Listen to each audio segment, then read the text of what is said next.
ना घूरो मान जाए बाबू न तो चोली में ना घूरो तोरा सदा हमरा क्या बता चढ़िए सटे जावा पयोई से ना घूरो मान जाए बाबू न तो चोली में ना घूरो अरे माने ले बहुत भता माने ले बहुत भता रही जल्दिया मत धान संगे साथ पयाइल बा भतार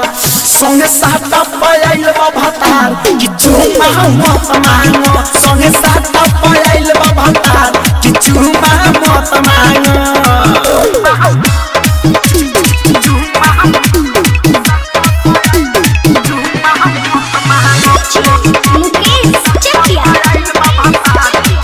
पिया मोर सहत करही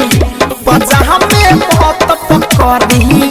रहुआ से करी निहोरा धरी मत हमके तोरा पिया मोर सहत करी बजा में बहुत पकड़ी रहुआ से करी निहोरा धरी मत हमके तोरा दूर से लेली मजा दूर से लेली मजा पाना मत भांगो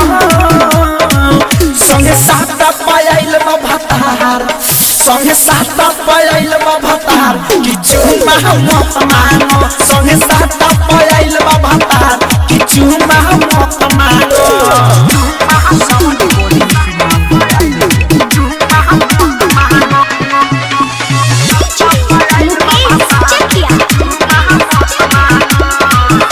सुनो ये धीरज दीवाना बहुत फेर बयाना कहीं से केहू के ठीक लागी छेड़ पसा मन में जनाना सुनो ये धीरज दीवाना बहुत फेर बयाना कहीं से केहू के ठीक लागी छेड़ पसा मन में जनाना होई बाबल धन जाए